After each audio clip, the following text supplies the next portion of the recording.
This is Brother Teacher once again. I have something that I'm going to hit you with that's pretty hard. For those of you that have followed me for some years, it may not be that hard of a blow.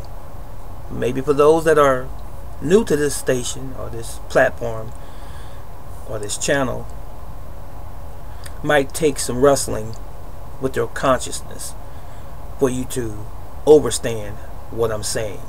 It's really simple, it's really basic, it's really fundamental, and it's really the truth.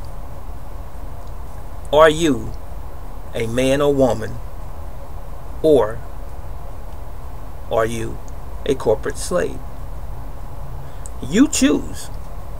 It's your choice.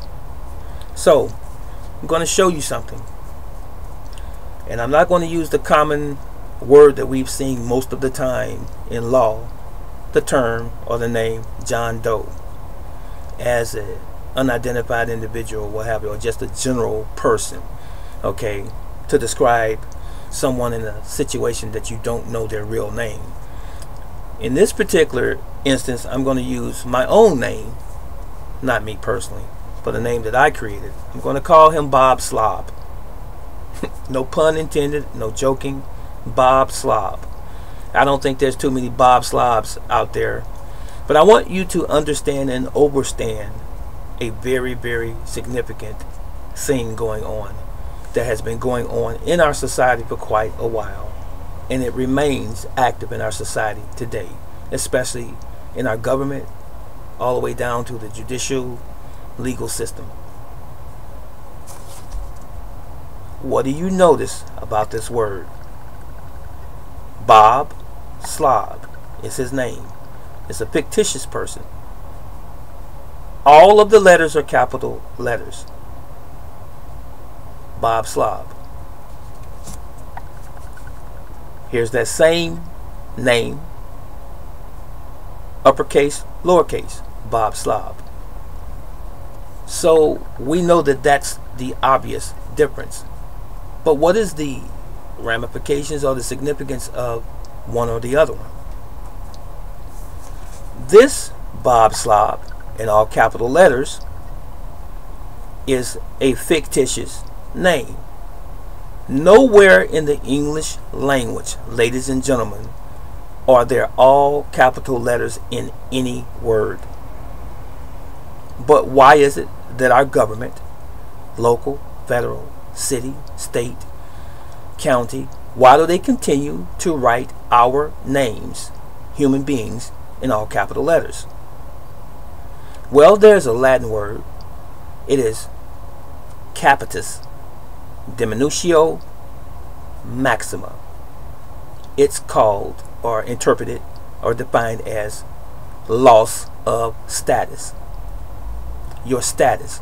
It means that we are not a human being when you see our name in all capital letters.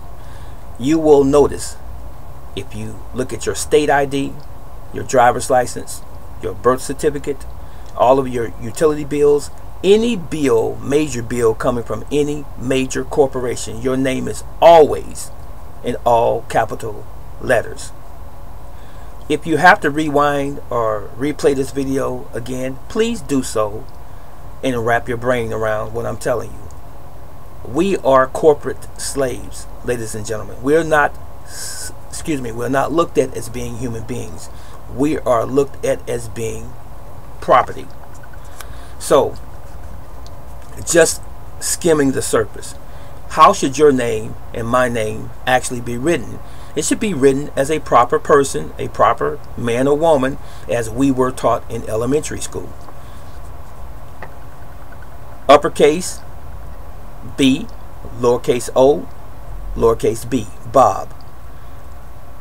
Uppercase S, lowercase l, lowercase o, lowercase b, Slob. As comical as that name may be, the principles are paramount. The idea is real life. We are living actually in a matrix, whether you want to accept it or believe it or not. If you don't like what I'm saying, it doesn't mean that what I'm saying is not true. You can turn the video off, not leave a comment, and go about your merry way. But what I just told you is a gem that I'm sharing with you. People's eyes are becoming opened nowadays, thanks to YouTube and the internet in general. Things that would have taken us decades to learn and find out, there are being exposed to us now with lightning speed by way of or via the internet. Thank God, Yahweh, for all of those decent human beings that were former police officers, former judges, former politicians, former clergy, former scientists, and so forth, who have exposed a lot of these truths to us over the past couple, maybe 3 decades. Many of them have been exiled.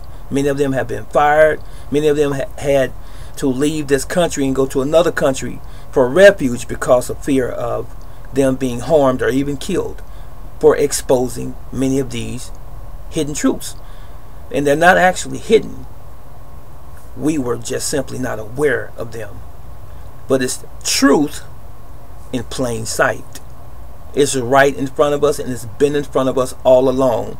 But if you don't know what to look for, you'll never see it. Until someone sparks your interest by bringing the subject up, then it behooves you to find out what they're talking about, and if what they're talking about is actually a fact or not, the truth or not. Ladies and gentlemen, ask yourself this question as I just posed to you, and I'm going to say it again before I leave. Why is your name in all documents dealing with any level of government? Why is your name and my name in all capital letters? Why don't you ever see your name in any official paperwork with upper and lower case letters, as it was intended to be for a proper person, the way we were taught in school again? Especially when you're dealing with the judicial system, your name is in all capital letters. Do your homework. Do your due diligence. And stop running from what you know really is the truth. This is Brother Teacher.